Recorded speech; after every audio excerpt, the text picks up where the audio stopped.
Bonsoir à tous et bienvenue à ce nouveau webinaire organisé avec Color de Life.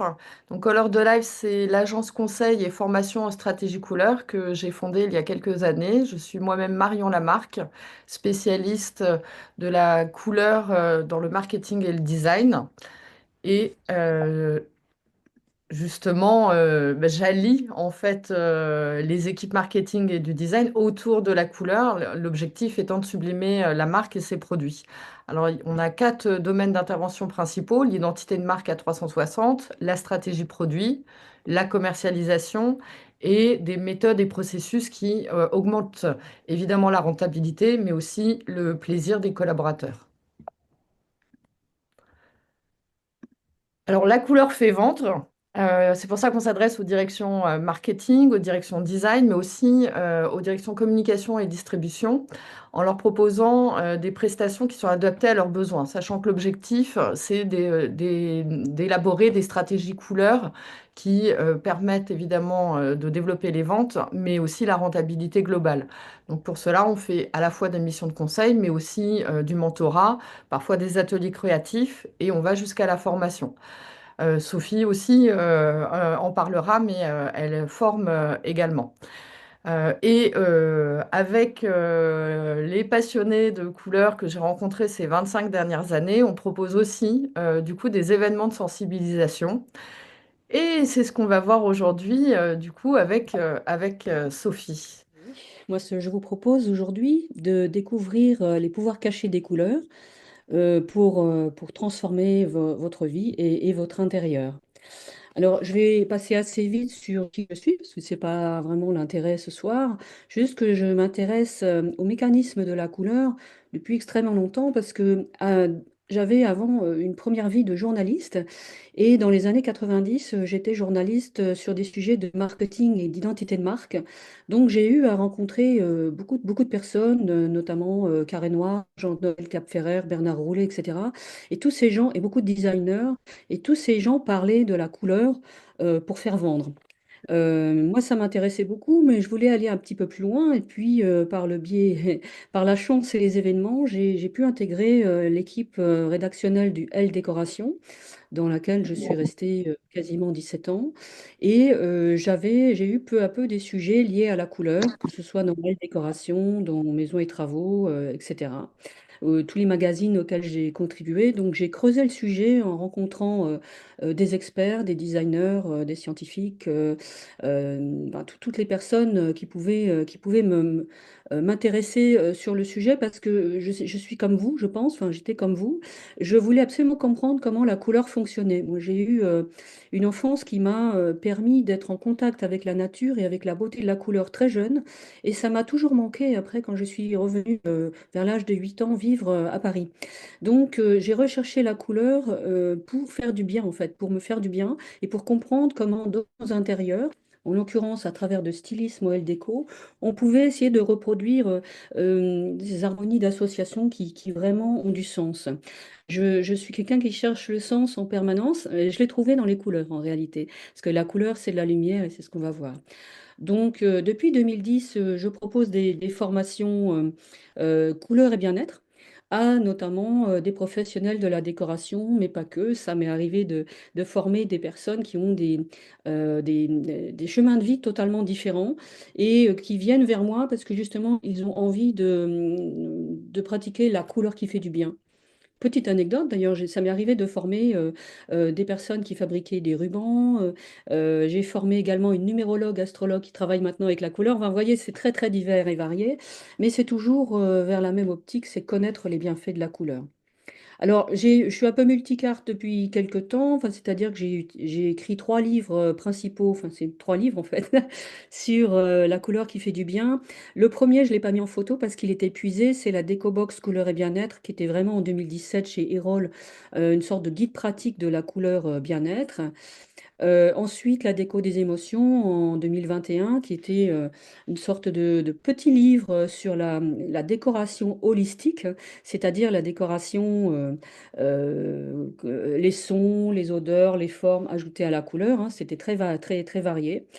Et puis, au mois d'avril dernier, là, cette année, J'ai eu le grand plaisir de faire paraître chez Très Daniel, enfin le courrier du livre, L'énergie des couleurs de la nature, qui là, effectivement, prend. Alors, les gens qui ont lu mes livres précédents me disent, ah, mais celui-ci, il est un peu différent.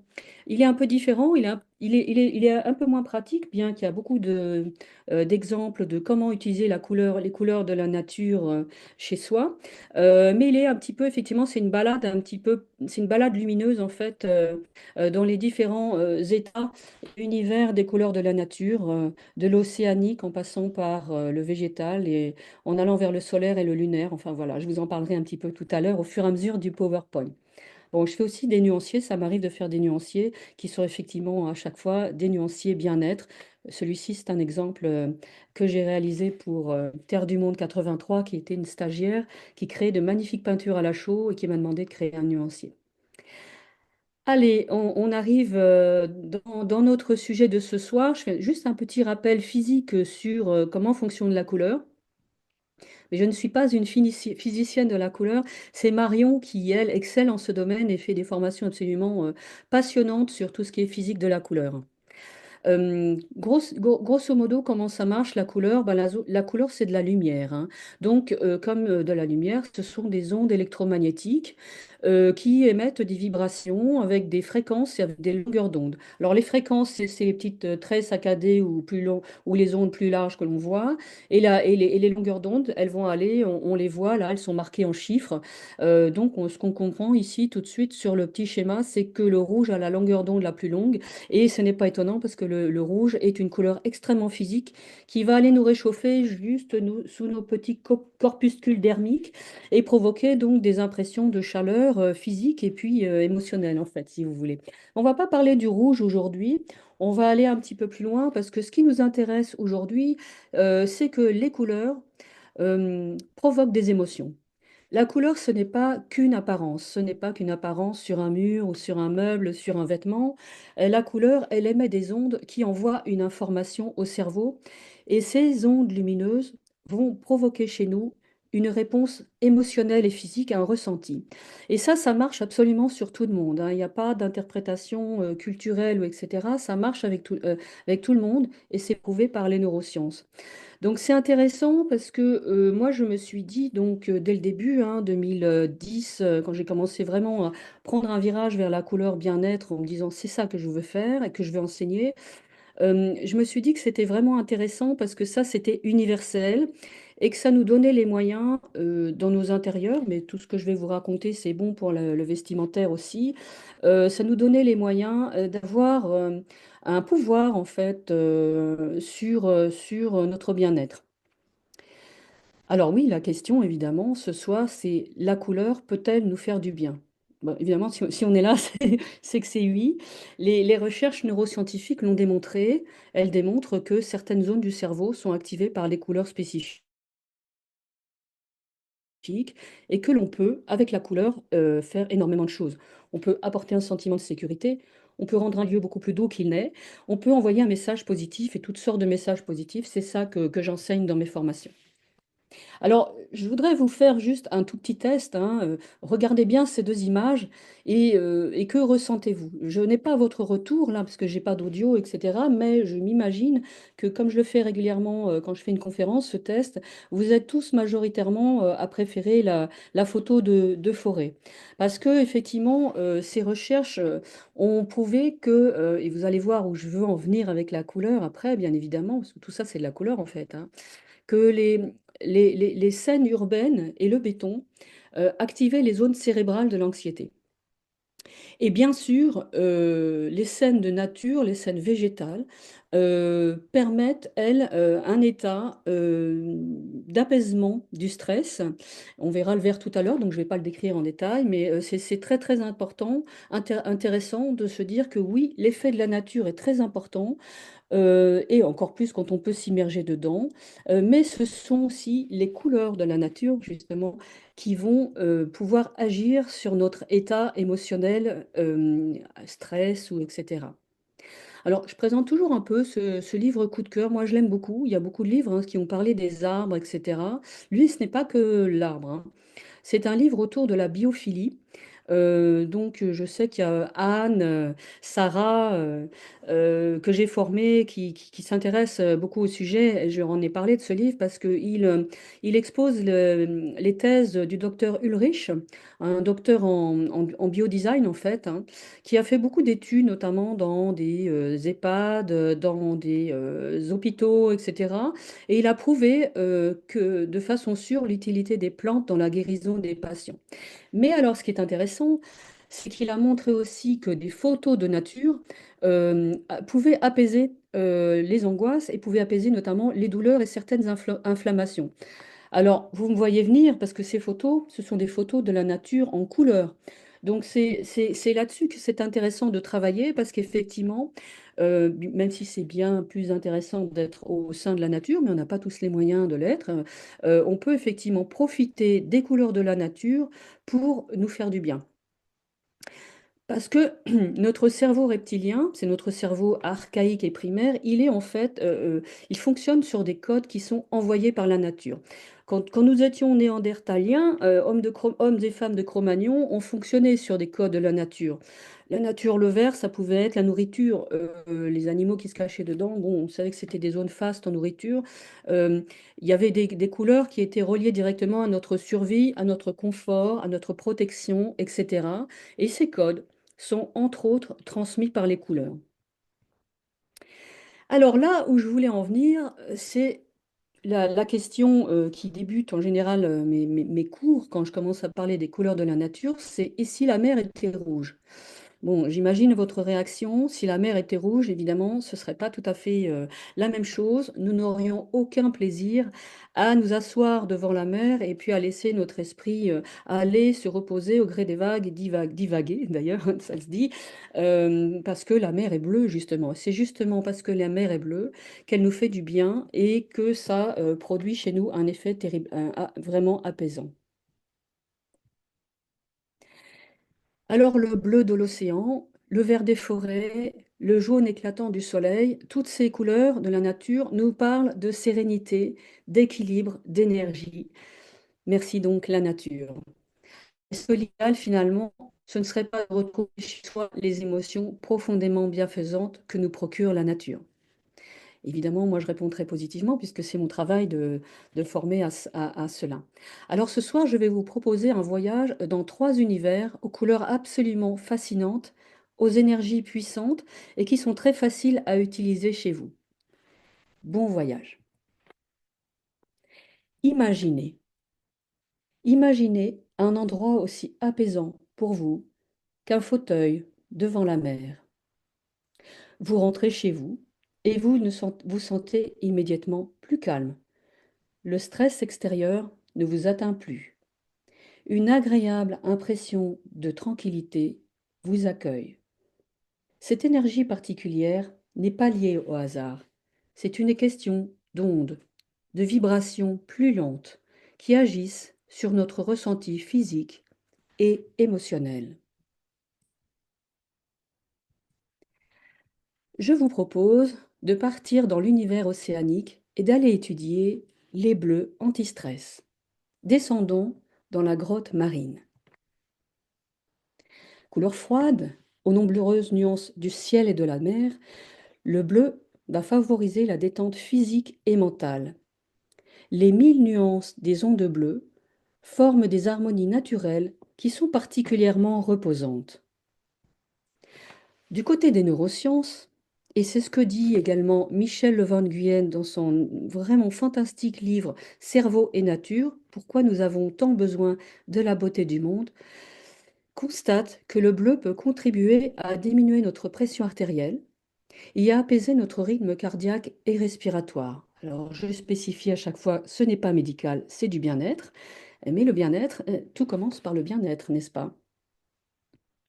Alors, dans notre intérieur, nous pouvons utiliser ces ondes lentes des bleus moyens, par exemple, qui vont créer des ambiances particulièrement calmes et reposantes.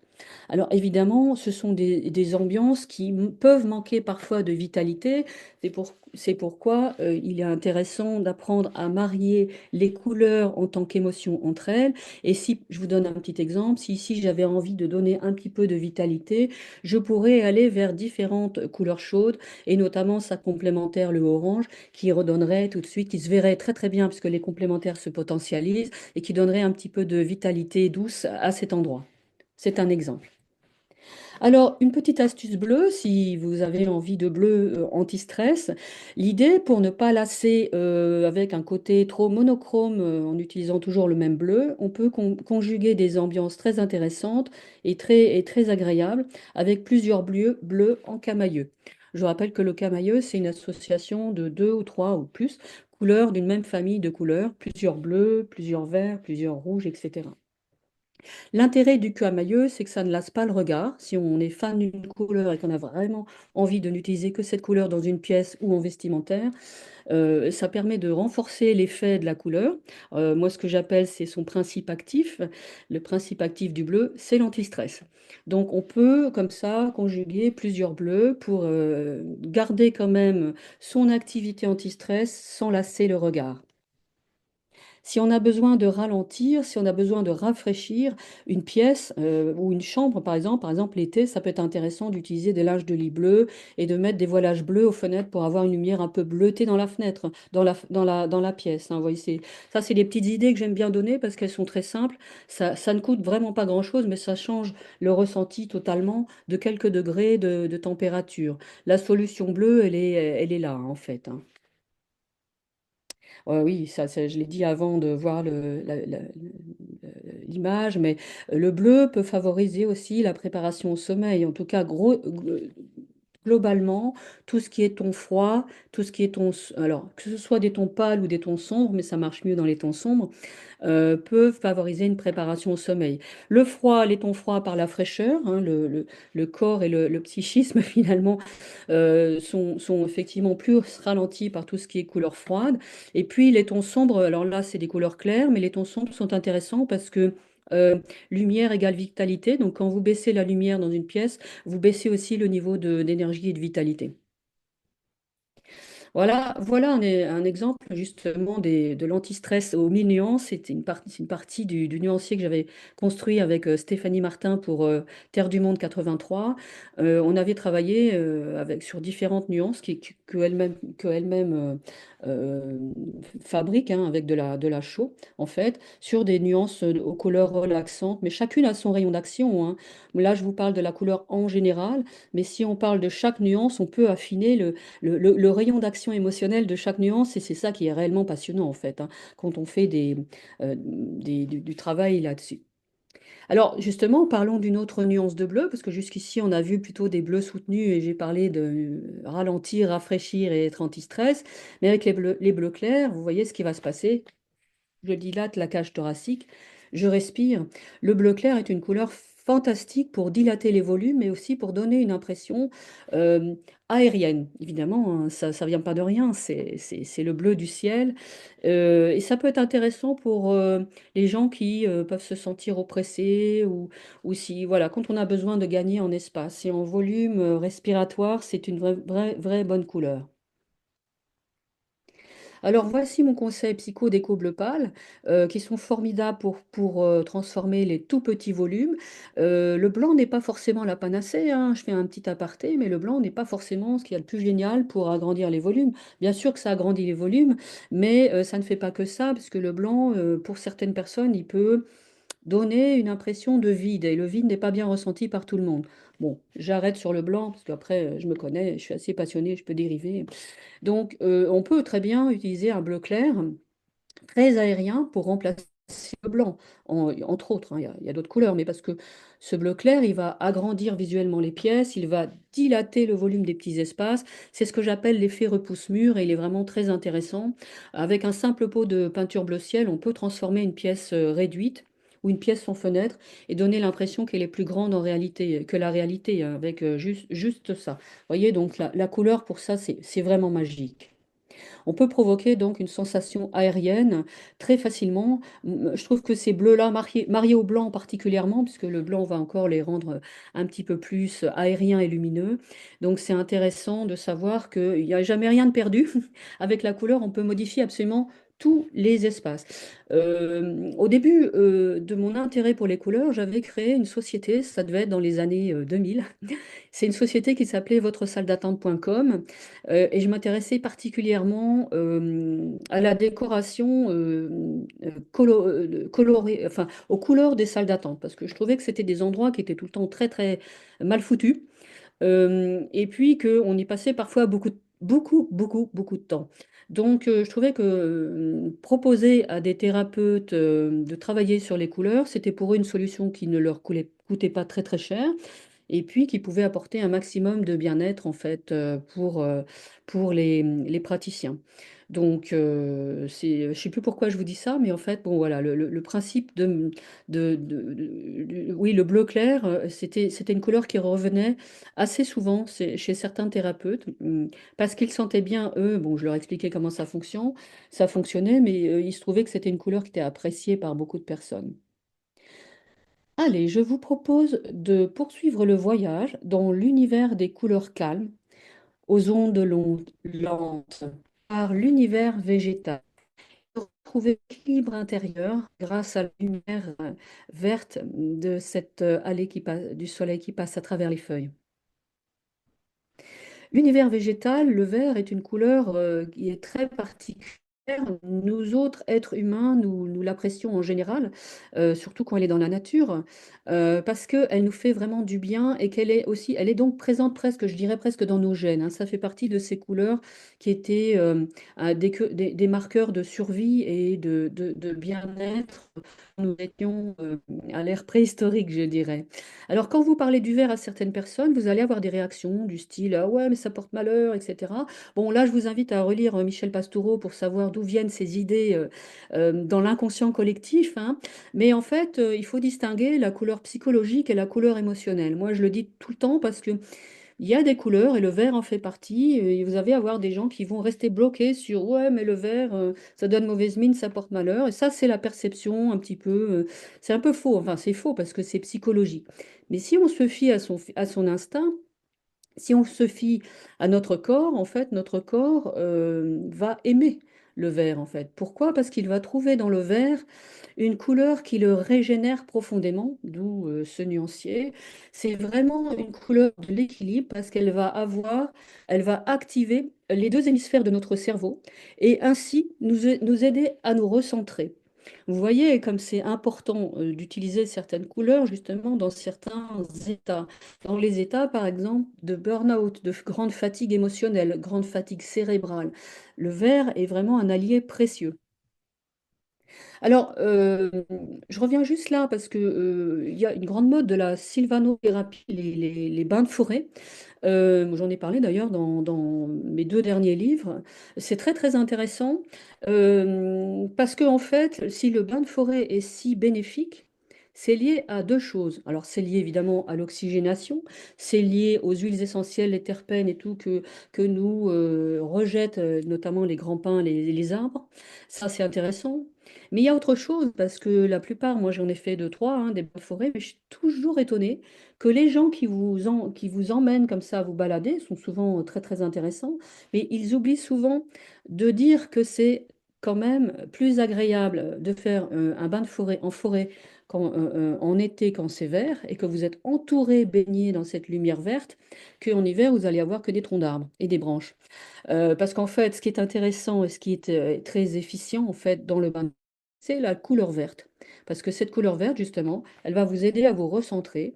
C'est une couleur anti-rumination. Anti-rumination mentale. Donc, vous voyez là où c'est important. Donc, cette couleur qui nous aide à nous recentrer et à arrêter de ressasser les mêmes idées et de nous épuiser en fin de compte, on peut aussi évidemment l'importer chez soi avec grande facilité parce qu'elle a énormément de nuances. Ou plus exactement, nous voyons énormément de nuances parce que notre système optique a appris à décoder les différentes nuances du vert grâce à la nature. On peut utiliser plein de choses, hein. On peut utiliser, enfin, plein de nuances, bien évidemment. Moi, là, je vous en montre quelques-unes parce que je trouve que les verres menthe sont très rafraîchissants, sont très agréables, sont très pétillants, même avec du blanc, avec du noir. Enfin, bon, je ne vais pas vous faire un cours d'association de couleurs, mais l'idée, c'est vraiment de se ressourcer chez soi, de se créer peut-être son petit coin de nature rien qu'à soi, et puis à ce moment-là, de pouvoir s'isoler si on en a besoin, quitte à peut-être se faire un petit coin pour écouter de la musique. C'est pas un coin pour travailler figé sur son ordinateur en fait, c'est plus un endroit vraiment pour se relaxer, écouter de la musique, respirer, et le verre va favoriser tout ça. Alors, on ne pourrait pas quitter le vert sans parler du vert émeraude, parce que c'est vraiment une couleur magique, c'est vraiment une couleur qui est un vrai vert, équilibrant, frais, ressourçant. Et moi, je le conseille volontiers pour un endormissement amélioré. Alors, évidemment, ça ne résout pas des problèmes d'endormissement, je dirais, qui sont installés depuis très très longtemps, mais ça fait toujours baisser la pression et baisser la luminosité de la pièce et apporter un sentiment de fraîcheur qui est toujours bénéfique dans ces cas-là. Vous savez qu'en lithothérapie, l'émeraude, c'est vraiment une couleur de soin, hein, anti-inflammatoire notamment, je crois. Donc, ça, c'est intéressant d'utiliser cette couleur. Pour un endormissement amélioré, on peut faire que la tête de lit si on préfère. Moi, j'aime bien faire deux murs en angle, par exemple, pour bénéficier au maximum de la lumière et de la vibration verte. Mais ça fait partie des couleurs qui sont un peu mes couleurs fétiches pour les endroits de repos. Alors aujourd'hui, nous sommes le 12 février 2025 et c'est la pleine lune. Donc j'ai un peu modifié mon PowerPoint hier en me disant d'habitude je parle plutôt de quelques couleurs solaires, mais là je me suis dit je vais plutôt aller parler des couleurs lunaires puisque comme nous sommes un soir de pleine lune, il me semble intéressant d'entrer dans cet univers par ces couleurs. C'est un univers glacial et raffiné, avec une pureté évidemment fascinante et qui va s'opposer aux ténèbres du noir. Je vous propose donc de nous laisser captiver par la force magnétique du blanc, mais des blancs, des nuances de blanc, auréolés d'argent, pailletés de reflets d'or ou surgissant d'un bleu de minuit. Ce soir, c'est la lune de neige. Je vous propose de laisser notre esprit vagabonder dans ces couleurs, de se laisser envoûter, de rêver dans l'univers lunaire. On va commencer par l'univers lunaire d'argent, la lune blanche d'argent, qui va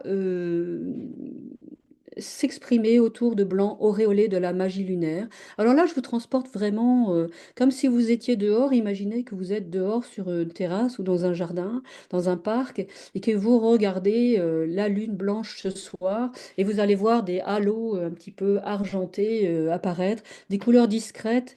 Ce sont des nuances légères mais impalpables, mais elles vont fasciner et qui vont apporter quoi? Une sensation de silence. Alors, ces extraits-là, ce que je vous dis tout de suite sur les couleurs de la Lune, je les ai extraits d'une conférence que j'avais menée en septembre dernier sur Maison et objets. Et il était question de parler des couleurs cosmiques, en fait, des couleurs étranges. Et comment... Alors, moi, je faisais plutôt je fais toujours pour Maison et objets des conférences pour l'espace retail. C'est donc tous les lieux de commerce, hein, et donc, j'avais cherché un petit peu comment les couleurs étranges, comment, avec les couleurs cosmiques, l'étrange pouvait être séduisant.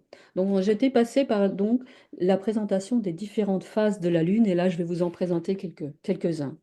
Alors ces blancs auréolés d'argent, justement, vont donner un effet de volume, c'est le propre du blanc, une impression de perfection et aussi une sensation d'irréalité, de libération du stress, de l'agitation. Et c'est assez intéressant d'aller voyager dans ces eaux-là, si vous voulez.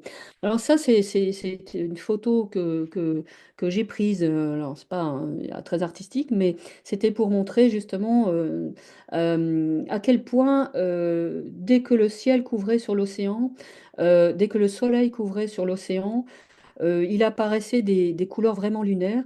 Et je vais vous lire juste un petit extrait de l'énergie des couleurs de la nature, puisque j'ai beaucoup parlé dans l'univers lunaire de ces couleurs absolument merveilleuses, très délicates, qui apparaissent si on observe les rayons de la Lune sur l'océan, par exemple.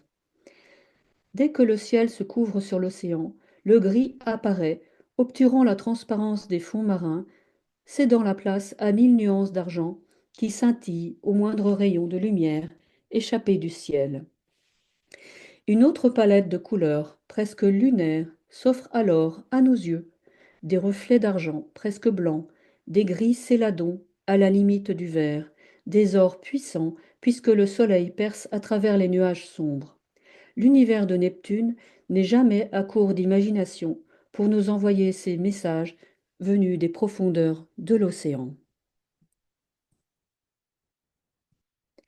Alors, nous avons quitté la lune d'argent et la lune de neige pour aller vers la lune d'or, quand la lumière de lune rencontre le soleil dans des nuances d'or pur. Inspiré de l'ambre solaire, le blanc de l'astre va muter et devient or intense qui va se fondre avec le noir profond pour créer des univers puissants et magnétiques. Et dans la conférence de Maisons et Objets, j'indiquais que le mariage de l'or et de la lune noire, en fait, pouvait donner justement des effets de rareté, de luxe, tout en étant profondément magnétique. Et pourquoi pas l'or? Parce que la lune d'or existe, hein. L'or doux pour remplacer le blanc et mettre en valeur tous les espaces sans diminuer les volumes. C'est aussi une solution de choisir ces notions d'or quasiment blanc. C'est une autre façon d'envisager le blanc, plus sophistiquée, plus délicate et plus propice à la mise en valeur, alors ça c'était pour le retail, de produits rares et sophistiqués. Passons à la lune bleue. Là, je vous invite à voyager dans la lune bleue, de bleu subtil, des blancs éblouissants qui surgissent de l'obscurité. Il faut oser le contraste entre l'ombre et la lumière, c'est un grand thème aujourd'hui, pour mettre en valeur l'espace. Chez vous, ça peut être le cas, hein, si vous choisissez par exemple de construire une chambre. On a parlé de l'aide à l'endormissement avec le vert émeraude, mais ça pourrait bien être un bleu très foncé, un bleu océanique. Et vous pouvez comme ça profiter de l'action anti-stress des bleus pour créer aussi une impression d'étrangeté, pardon, avec différents bleus subtils et peut-être un éclat de lune blanche qui va éblouir et sortir de l'obscurité comme ça, pour vraiment aller vous permettre d'accéder à l'univers des rêves. Le bleu, vous voyez, c'est une invitation. Alors là, c'est presque hypnotique, hein, n'est-ce pas, hein. Je vous invite à lâcher prise dans cet univers bleu profond, énigmatique, extrêmement relaxant. Alors très frais, très froid, mais avec les jeux de lumière, ça permet quand même de garder une certaine énergie dans la pièce. Et ça provoque vraiment une impression quasi magnétique. Je trouve cet endroit particulièrement fascinant. C'est ça le bleu aussi, hein. Donc je vous invite vraiment à découvrir les nuances lunaires du nuancier que j'ai. Donc je la recite, mais c'est vrai, on a créé ensemble un nuancier aux différentes couleurs de la nature, poussière de lune, rayon d'or. Voilà, c'était pour vous parler des différentes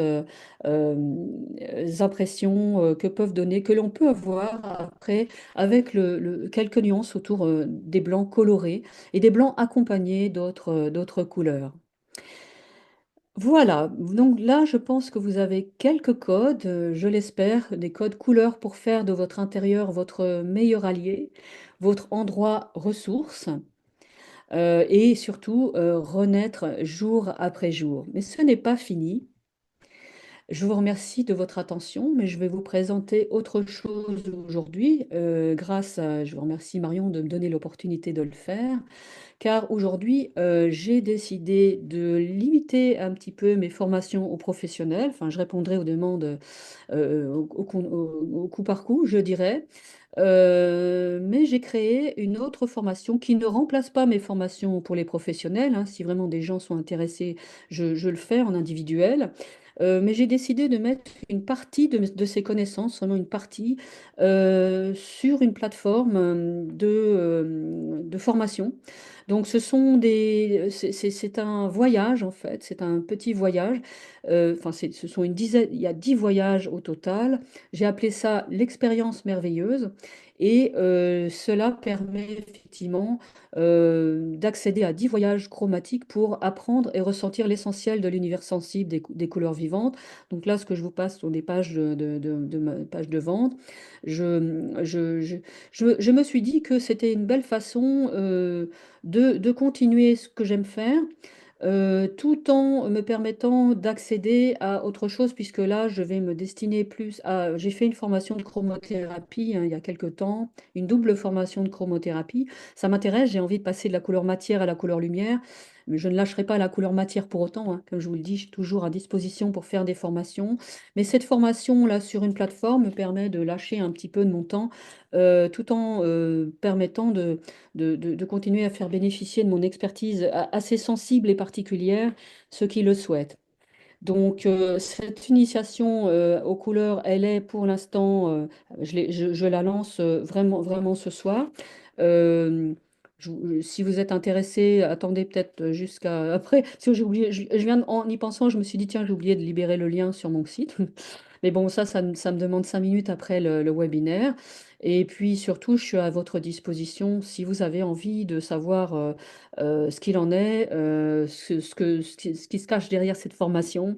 En fait, c'est 10 voyages émotionnels autour de 10 couleurs. Et puis des astuces de déco, bien évidemment. Alors, encore une fois, je rassure celles qui ont fait la formation pro avec moi, ça n'est pas du tout la même chose. C'est plus pour les gens qui ont envie d'en savoir un plus chez eux, et puis de rentrer dans un univers sensoriel, puisque la couleur, c'est vraiment un univers sensoriel. Donc voilà, pour me contacter, pour se former, pour apprendre et surtout pour rêver, je suis à votre disposition. J'espère que cette présentation courte mais néanmoins dense vous a plu. Vous avez désormais quelques codes pour faire de votre intérieur votre meilleur allié. Ethan, vas-y, on Euh, écoute.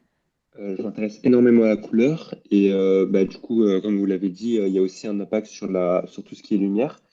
Et j'avais remarqué sur certaines architectures, parce que je suis étudiant en architecture, Mm, qu'il y avait un impact indirect de la lumière sur la couleur. bien sûr. La lumière blanche qui vient refléter un mur rose qui, au global, vient bah, teindre la pièce qui, de base, est blanche en rose. Je trouvais ça super intéressant. Est-ce qu'il y a enfin, qu'est-ce que vous pouvez me dire là-dessus? Alors oui, alors ça c'est un vaste sujet, Ethan, effectivement, hein. Bien sûr que, alors je vais juste vous donner un exemple. Si vous peignez un mur dans une pièce ou même le plafond, parce que moi j'aime beaucoup les plafonds peints, vous allez remarquer tout de suite qu'il y a un halo lumineux de cette couleur qui va se créer dans la pièce en fait. Donc c'est ça qui est intéressant. Alors ça dépend de la qualité de lumière, hein, bien sûr, que vous avez chez vous. Mais c'est toujours intéressant. Par exemple, ça marche bien pour les couleurs très fortes. Par exemple, un mur rouge, un mur rose, un mur orange. Ça marche beaucoup plus avec les couleurs chaudes parce qu'elles ont des longueurs d'onde beaucoup plus longues, beaucoup plus longues.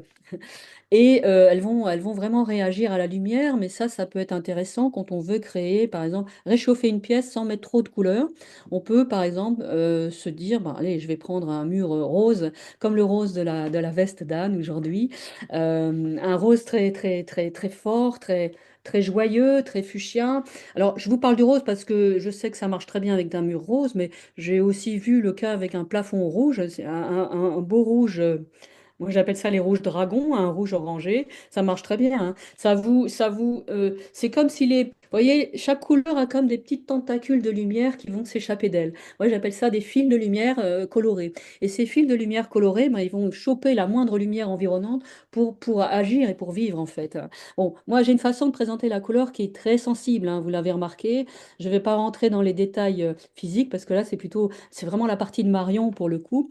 Mais j'espère avoir répondu à votre question, Ethan. Est-ce qu'il y a, Je vois. Pardon, est-ce qu'il vas-y. il y a d'autres questions? Parce que moi, j'en ai une qui me brûle les lèvres. Vas-y, Est-ce parce qu'après, encore... je répondrai à Lydie qui a posé, qui a dit quelque chose d'intéressant dans le chat. Ah, ah bah alors, allons-y. sur le poison vert. Vas-y, vas-y, oui, le poison vert.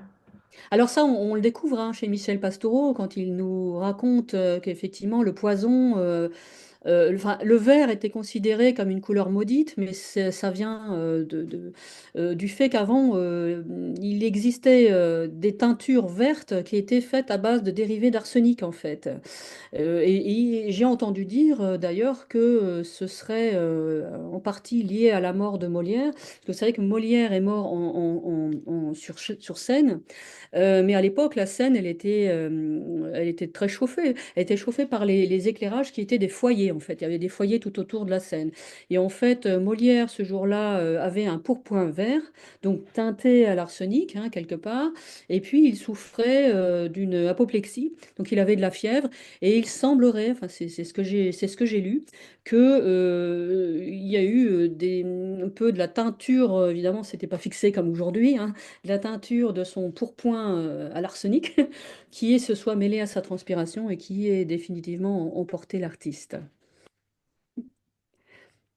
Euh, oui, moi je voulais te demander, tu as parlé du vert matière, des couleurs matière, Mm. des effets qu'elles ont. Là, tu découvres aujourd'hui la chromothérapie. J'ai récemment appris dans un documentaire très bien fait que je conseille à tout le monde, c'est le dernier Science grand format de France Télévisions, que en fait la mélatonine était plus ou moins activée en fonction des lumières. Et par exemple, Mm. la lumière rouge est la meilleure lumière évidemment pour l'endormissement, puisque c'est, comme Mm. on disait, c'est les ondes les plus longues, Mm. quand le vert est la couleur qui nous active le plus, par exemple. Donc le vert en lumière. Oui, en lumière, c'est complètement Et différent, c'est voilà, ça. et c'est en fait Ah ouais. contre-intuitif. Et donc, ça, c'était des choses que j'avais déjà lues, mais le fait de l'avoir revu là dans le documentaire et puis expliqué et puis testé, il y a des protocoles qui sont actuellement en cours vraiment pour le démontrer. Donc, c'est Ouais, intéressant ouais, de intéressant. toujours bien préciser et tu Matière. fais matière parce que quand on parle de lumière, ça peut être vraiment différent. Oui, d'ailleurs, moi j'ai suivi les cours de Pierre Van Obergen et puis de Dominique. Ah mince, alors c'est quand même dingue. Enfin, on connaît que lui en chromothérapie. Enfin, bon, ça va me revenir. Et j'étais au début, j'étais un peu perdue parce qu'effectivement, j'apprenais que le rouge pouvait calmer et que le vert pouvait dynamiser.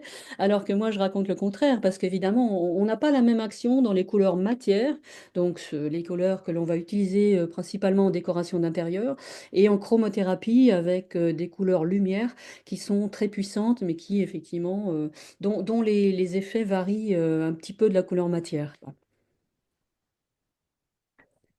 Elle, Euh, est-ce que quelqu'un veut me poser une question? Est-ce que vous avez... bonjour Sarah, je vois que tu es là. Tu as interagi sur les... Sarah, Sarah Drissi au Liquide Echo. Ces effets participent à créer des ambiances dans le cadre des architectures sensorielles qui activent l'ensemble de nos sens. Bah oui, elle a tout à fait. Tu as raison, évidemment. Sarah, j'ai eu le plaisir de former Sarah comme Anne. Euh, on ne peut pas distinguer la couleur de la matière, hein, quelque part, hein. Donc, quand on travaille en décoration d'intérieur, on va pouvoir avoir travaillé sur les effets de surface, bien évidemment. C'est ça qui est intéressant. Parce que selon oui, je vois Sarah qui dit, je suis désolée de ne pas pouvoir échanger de vive voix. Bon, oui. Mais selon la surface, selon la matière, on aura un rendu de la couleur différent. Et puis, il faut penser aussi que notre regard va détecter la sensorialité de la surface. Donc, il va ajouter une notion en plus dans la perception de la couleur. Par exemple, si j'ai du bleu sur une surface laquée brillante, je vais avoir l'impression que le bleu est froid. Mais si je mets du bleu sur une moquette à poils longs, style shaggy, enfin voilà, eh bien là, on aura l'impression que le bleu est beaucoup moins froid. Donc, il va falloir prendre en compte toutes ces données-là en décoration d'intérieur. Et c'est ça qui est bien passionnant. Parce que des fois, on peut aller provoquer euh, des sensations totalement, un petit peu presque perturbante. Si par exemple vous mettez le rouge chaleureux sur une surface métallique ou quelque chose de très glossy, il sera parfois peut-être un petit peu moins chaleureux que certains bleus turquoise. Je prends un bleu chaud pour pas courir de risque, un bleu turquoise sur une matière très dufteuse, très laineuse, etc. Vous voyez, on peut contrarier et on peut apporter des informations différentes avec les effets de matière, en fait. C'est tout ce que je voulais dire. Et c'est ce que tu dis, là où c'est très intéressant, c'est que c'est reptilien.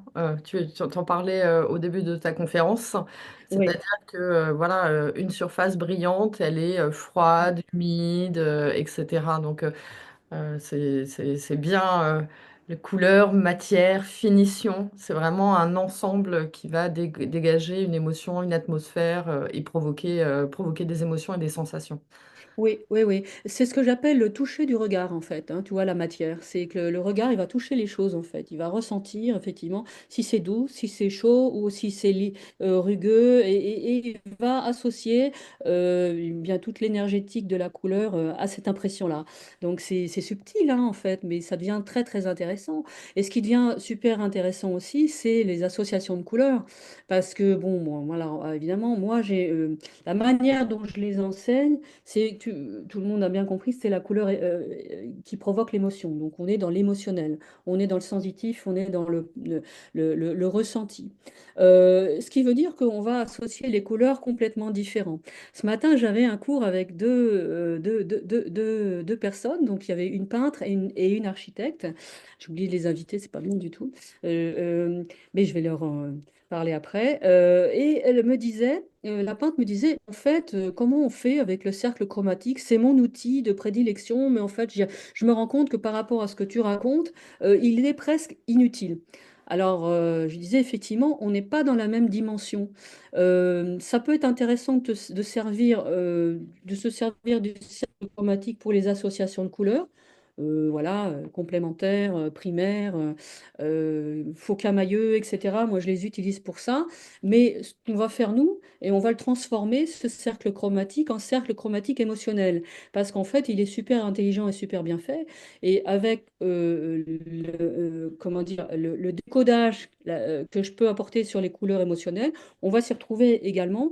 Mais je dirais que, bon, elle peut aussi s'en passer du cercle chromatique maintenant. Parce que moi, je lui ai conseillé plus de se fabriquer son propre nuancier. Parce que je doute qu'un client s'y retrouve sur le cercle chromatique. Enfin, nous, on est des professionnels de la couleur, mais un client, ça va être compliqué.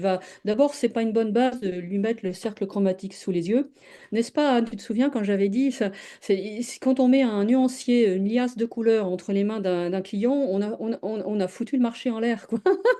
Parce qu'en fait, il va se retrouver avec une grosse liasse de couleurs et puis il va avoir les yeux qui tournent dans tous les sens. Et en fait, il n'écoutera plus ce qu'on lui racontera. Et moi, je vous propose d'aller vers telle ou telle couleur. Mais ça y est, il a disjoncté puisqu'il est déjà perdu dans l'univers qu'on lui ouvre là à 180 degrés sous les yeux. Donc un cercle chromatique, c'est pareil. Il y a des couleurs qui fusent dans tous les sens. Et finalement, il va s'y perdre. Donc ce qu'il faut, c'est quand on est coloriste, enfin quand on veut faire couleur et bien-être, eh bien, on va choisir de raconter un voyage émotionnel au client, hein. C'est ce que j'ai fait ce soir. Je vous ai raconté 3 voyages émotionnels différents. Et puis après, c'est vous qui décidez si vous préférez le voyage anti-stress du vert, le voyage d'équilibre et régénération du vert, ou le voyage du rêve et de la magie des blancs. Voilà. Il y a une question très intéressante de la part de Lydie. Donc, elle demande si la valeur d'une couleur synthétique, végétale ou minérale, s'il y a des différences de ressenti. Oui, ouais, ouais, ouais, ouais, ouais, tout à fait. Là, ça rejoint un peu ce qu'on disait tout à l'heure sur le support de la matière, le support de la couleur, pardon. Bien évidemment, il y a des différences de ressenti. Par exemple, quand j'ai travaillé avec Stéphanie Martin sur les couleurs à la chaux, qu'elle fabrique, bon, moi, j'ai dû adapter mon propre regard, par exemple, parce que les couleurs n'étaient parfois, notamment pour certaines couleurs chaudes, le rendu n'était pas assez fort pour moi. Mais après, je me suis dit, attends, il y a aussi la douceur de la chaux. Il faut prendre en compte d'autres critères, en fait, par rapport à ça. Donc oui, oui, il faut toujours adapter, mais néanmoins, on reste toujours dans les mêmes symboliques énergétiques, je dirais, dans les mêmes catégories d'émotions, quel que soit le support, hein. de la couleur. Est-ce que j'ai bien répondu à Lydie?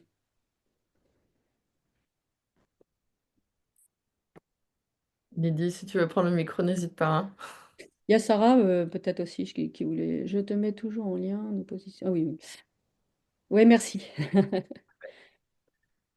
D'autres questions, remarques ou des Profitez-en, hein, expériences que diffusez. vous souhaiteriez partager? C'est l'occasion, ces moments de réseau. Vas-y, Ethan. T'as ton Euh, micro. c'est ça.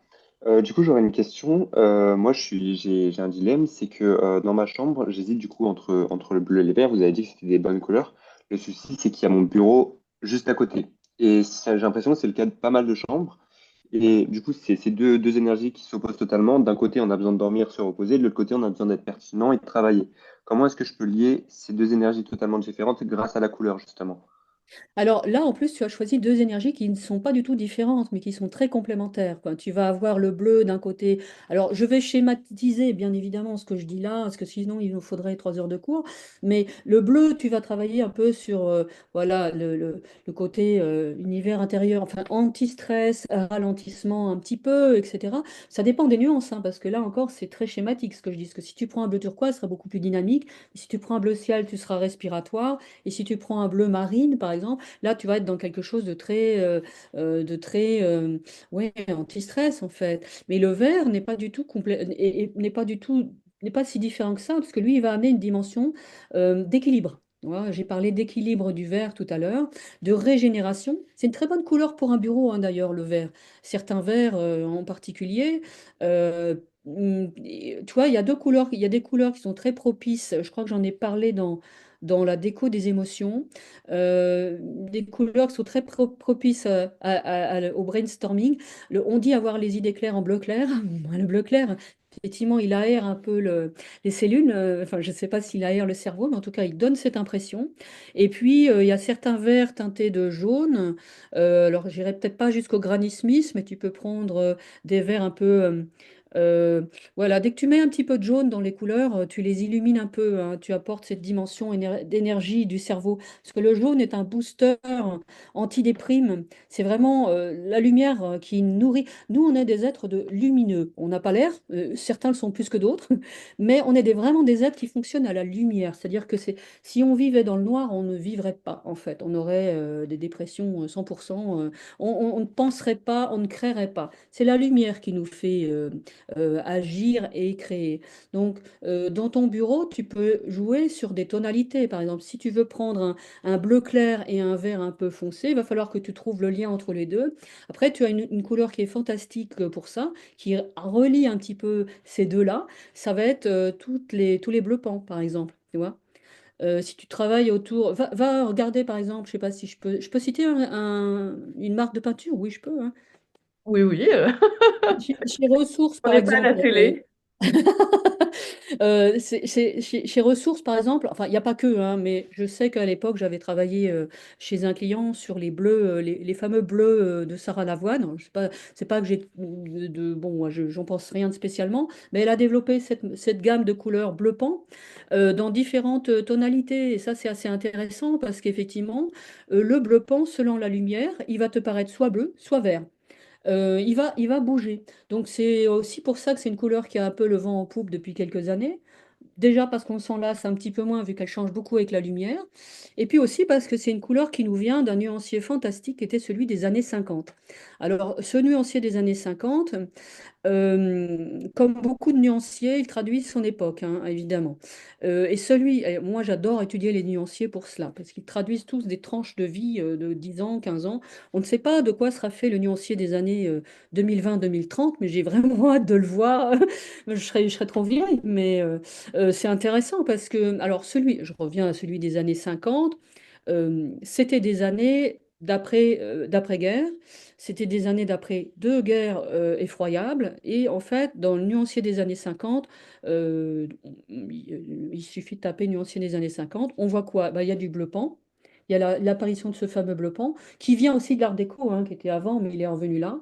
Il y a le jaune moutarde, qu'on a beaucoup vu ces dernières années aussi. Il y a du rose. Et puis, tout ça est surligné de noir, puis il y a aussi un peu de rouge, et puis il y a d'autres couleurs. Mais celle qu'on a beaucoup vue ces dernières années, c'était le bleu pan et le jaune moutarde.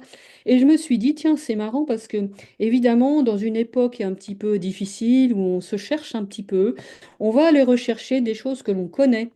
Il y a des époques où on invente et des époques où on va rechercher ce qu'on connaît pour la rassurance. Et le nuancier des années 50 est très rassurant. Donc, ces bleus pans font partie du nuancier des années 50. Mais ils sont intéressants parce qu'ils font aussi, alors avec ma façon de voir les choses, je parlerai plus de bleu des mers du Sud, en fait, de profondeur de lagon, de bleu chaud, et voilà, j'irai plus vers ça. Mais tu peux, si tu hésites entre deux couleurs, moi je te proposerais d'en prendre une qui fait deux à la fois. Voilà. J'ai plus de son là pour l'instant. Tout est bon. Ouais, Si, tu m'entends? Oui, tu m'entends bien? moi je t'entends. Alors tout va bien. Est-ce que, est-ce qu'une autre, il y a une autre question, le souhait de partager une remarque? Une question. Oui, allez-y. J'ai une question parce qu'on a parlé beaucoup des couleurs chromatiques. Donc moi, je crée des fresques murales et souvent dans un mur, je mélange beaucoup de couleurs. Et donc ma question, comment faire pour que ça soit, en fait, pour que ça rassure, que c'est équilibré dans voilà, sur un mur, beaucoup de couleurs. Comment faire? Qu'est-ce que vous préconisez? Euh, Ah oui, alors là, en fait, l'idée, alors c'est une vaste question, hein, parce qu'en fait, c'est difficile de répondre à une question comme ça globalement. Marion, tu me diras ce que tu en penses. Moi, le truc que j'ai pour ça, et c'est un mot que celles qui ont suivi mes stages connaissent, parce que je le répète et je le répète, c'est la cohérence. J'aime bien donner du sens et j'aime bien la cohérence en fait. Donc dans un choix coloriel, même si c'est un choix à énormément de couleurs, il faut qu'il y ait une cohérence. Comment s'obtient cette cohérence? Eh bien, tu racontes une histoire. Tu sais déjà l'histoire que tu vas raconter et chaque couleur se rapporte à cette histoire. Elle va exprimer un aspect de cette histoire. Voilà, donc il faut qu'il y ait un lien quelque part entre ces couleurs pour défiler ton fil, en fait, tu vois, dérouler ton fil et raconter une histoire qui va apparaître avec plusieurs couleurs, mais ces couleurs auront du sens dans cette histoire, en fait. Moi, c'est comme ça que je fonctionne en tous les cas. Et j'entends, les micros sont coupés, là, j'entends pas. Du coup, On- du coup, pour compléter, si tu me demandais, Ouais, vas-y. en fait, quand tu parles de cohérence, en fait, moi, je parle aussi du fait qu'il faut qu'il y ait des liens entre les couleurs. Voilà. Des liens qui vont se faire soit par la teinte, Mm, comme tu évoquais les camailleux, mais ça peut être aussi des liens qui vont se faire par l'intensité de la couleur. Et c'est vrai qu'une gamme qui est composée de couleurs très claires, d'autres très vives, des très ancrés, des désaturés, des bleus, des jaunes, des rouges, en fait, c'est des gammes qui peuvent être très belles, mais qui sont très difficiles, on va dire, à rendre cohérentes. Et c'est des gammes souvent un peu plus arty.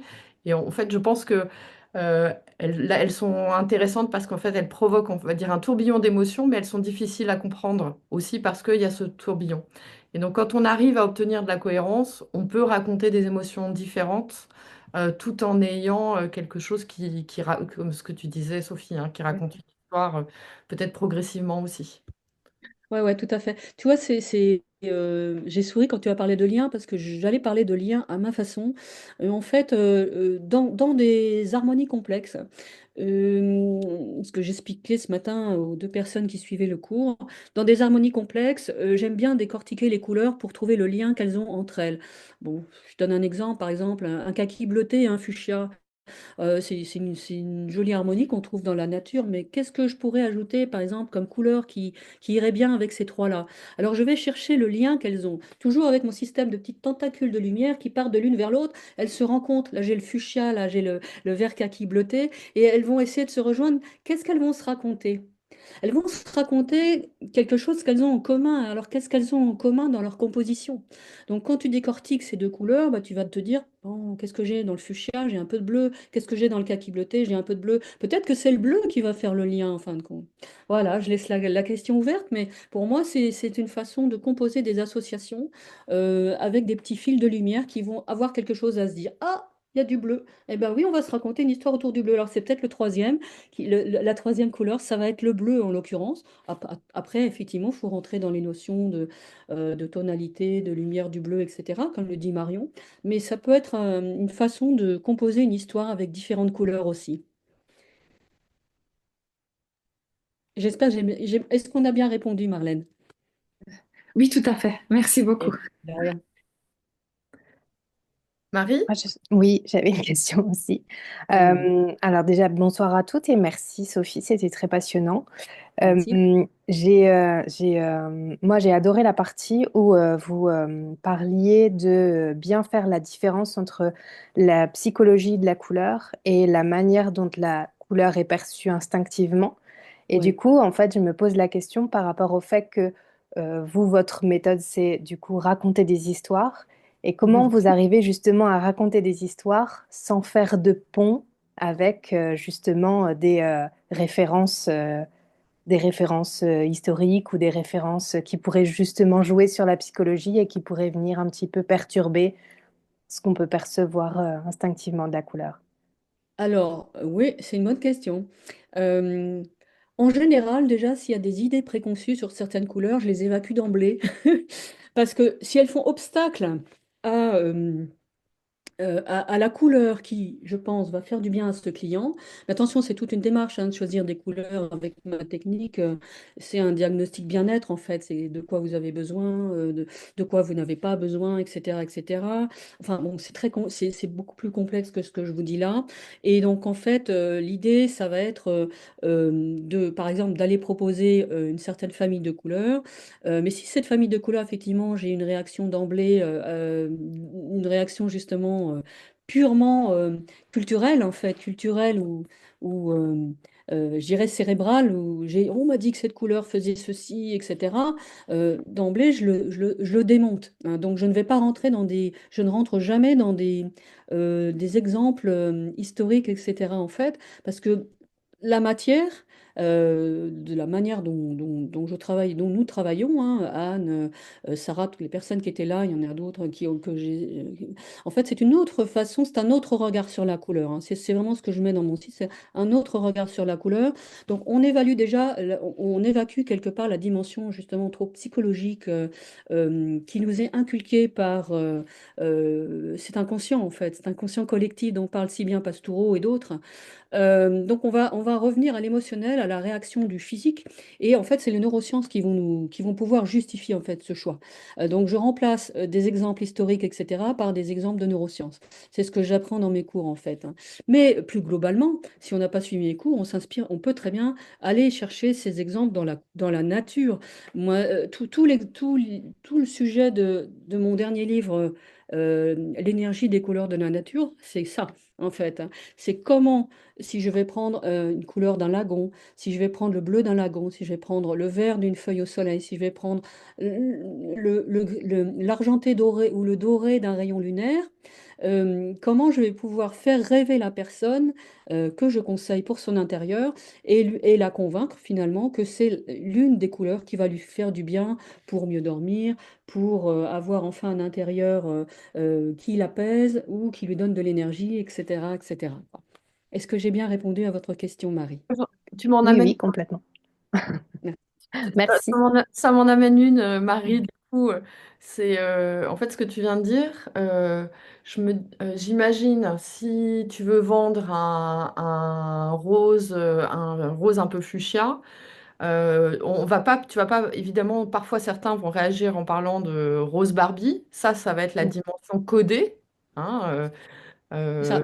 culturelle. Et donc, toi, tu vas revenir finalement plutôt au bougainvillier sur des choses, on va dire, tangibles, universelles, qui sont, qui provoquent, qui sont plus liées, on va dire, à des codes sociaux et culturels, mais plutôt liés à notre propre humanité, enfin, notre Oui, humanité. oui. Ah, Sophie? Oui, oui, alors c'est tout à fait ça, qui sont liés à notre ressenti profond. Parce que, en fait, la nature n'a jamais mauvais goût. Et si tu vois, moi, quand j'ai fait de la décoration d'intérieur à une époque, et j'arrivais toujours avec une photo de nature qui illustrait ma proposition colorielle. Parce que si j'avais comme ça, tu vois, du style, typiquement, si j'avais une réaction sur une planche de décor, une planche de déco, planche de projet qui représentait du verre, que la personne me disait: «Oh là là, non, non, surtout pas le verre». Moi, un jour, j'ai eu le cas hein, d'un monsieur peintre qui voulait absolument pas utiliser le verre parce que le verre, c'est trop horrible, ça porte malheur, etc. Il me les a tous sortis, en fait. Et en fait, ça détruisait complètement mon projet de salle d'attente. Et en fait, là, j'ai rien dit. J'avais mon iPad, j'ai fait défiler mes photos. J'avais une belle photo de sous-bois au soleil et je lui ai dit: «Mais ça vous fait quel effet?» «Ah oui, mais ça, c'est pas pareil, ça, c'est super. C'est dans la nature.» Et je dis: «Mais ça pourrait être dans cette pièce, monsieur.» Et en fait, là, il n'avait plus rien à dire, vous voyez. Maintenant, j'ai aussi parfois des arguments, tu vois, typiquement, tu parlais du rose.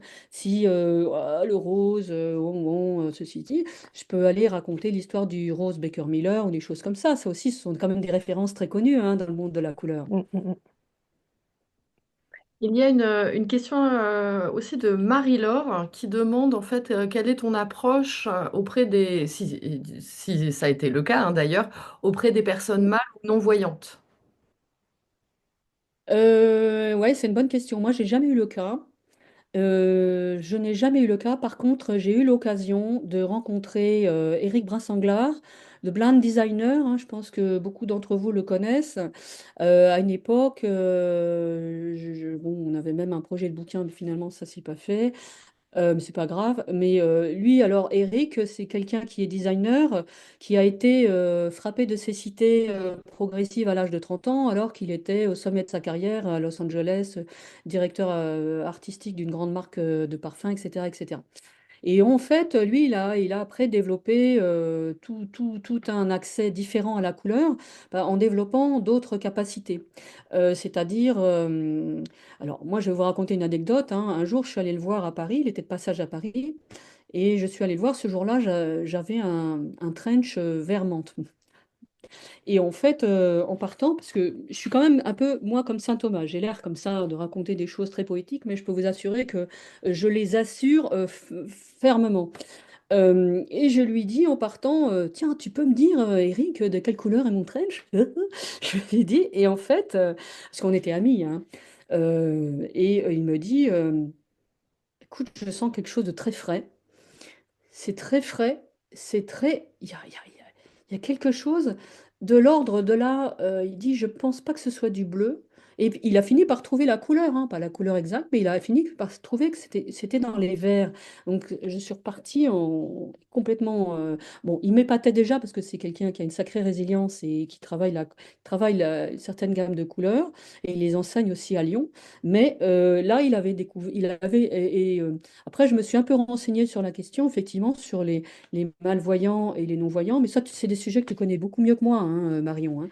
Mais effectivement, l'idée, c'est aussi qu'on ne ressent pas la couleur que par le regard, on le ressent par notre corps. Parce que les couleurs, elles émettent des forces, des vibrations, chaleur, fraîcheur, etc. Et que quand on a ces sens très affûtés, on peut les ressentir. Voilà. J'ai essayé de compléter aussi alors. Je me Oui, suis dit que je suis plus spécialiste. C'est vrai que moi, je m'intéresse particulièrement aux notions d'accessibilité.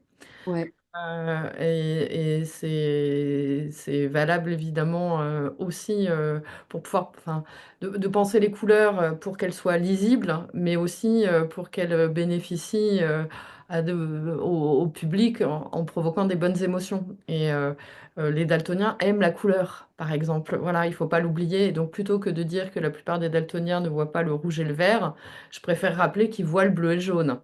Donc voilà. c'est une autre démarche, c'est-à-dire au lieu de s'appuyer sur ce qu'il ne voit pas, mais plutôt rappeler ce qu'il voit, du coup ce qui peut potentiellement provoquer des réactions, une sensation, etc. Et pareil Ouais. pour les personnes âgées, on a une tendance à avoir une perte de la vision des couleurs. Alors à 25 ans, c'est le meilleur moment, hein, donc les jeunes, profitez-en, et après ça ne fait que décliner. Quand on a la maladie de la cataracte, par exemple, on peut très bien avoir une perte de la vision du blanc, puisqu'en fait, l'opacification du cristallin fait que on ne voit plus blanc, on voit un espèce de blanc jaune. Donc on ne voit que des lunes un peu dorées. Comme tu disais, on a cette perte de la vision du bleu. Ça veut dire que quand on propose un bleu sur un produit dans un intérieur, il faut aussi se dire que bah, la personne qu'on accompagne peut ne pas ressentir la même intensité. Notamment donc quand on travaille avec des personnes âgées. Et après, il y a tout ce qui est lié à la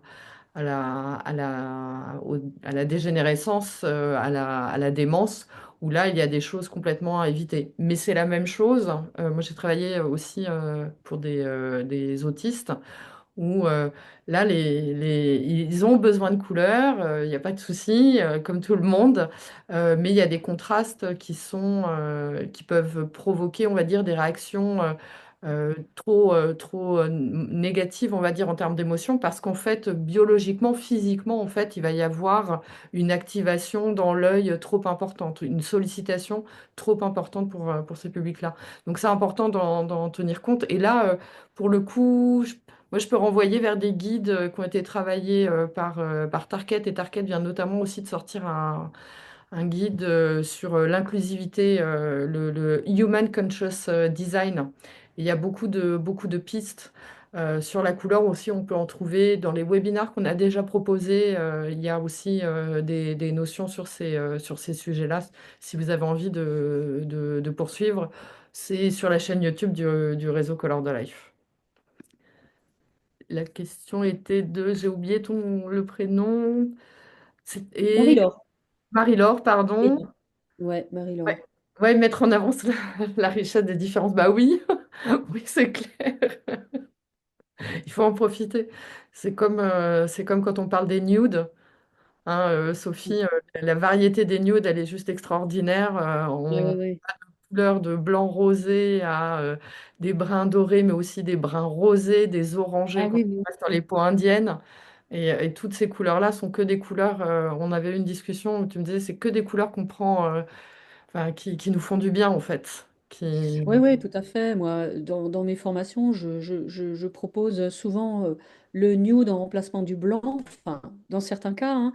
Mais je suis étonnée parce que des fois, j'ai des personnes qui me disent, ah oui, j'y aurais jamais pensé en fait. Mais moi, j'appelle ça le ton bébé crème des murs en fait, hein. C'est le ton zéro défaut. Il a vraiment beaucoup d'avantages en fait. Ces petits beiges dorés, rosés légers sont souvent pas presque aussi lumineux que le blanc, mais avec beaucoup de ressentis beaucoup plus agréables en fait. Est-ce qu'on a une dernière question? Je Eh crois bien, pas. on va vous laisser aller dîner alors. Bon, bah écoutez, moi c'était un plaisir, hein. Merci de ton accueil, Marion. Merci à toutes les personnes présentes. Et puis n'hésitez pas à nous faire part de votre ressenti et puis à nous recontacter. Moi, je vous ai mis mes coordonnées. Avec mon nom, Sophie Mouton-Brice, on trouve très facilement mon site. Et si vous êtes intéressé par ma formation, je vais la mettre en ligne là d'ici une petite heure. Et j'essaierai de penser à republier le lien aussi sur Insta, sur les réseaux. Merci. Passez tous une très bonne soirée. Et puis, le prochain événement du réseau Color de Life, c'est le 13 mars à Paris. On sera reçu par Sally Adib pour son exposition qui sera à la Villa des Arts à Paris. Donc, on se fera un petit apéro pour échanger autour de notre passion commune, toujours la couleur. Vous êtes les bienvenus. Passez tous une Avec très plaisir. bonne soirée. Merci beaucoup. À très bientôt. Au revoir. Bonne soirée.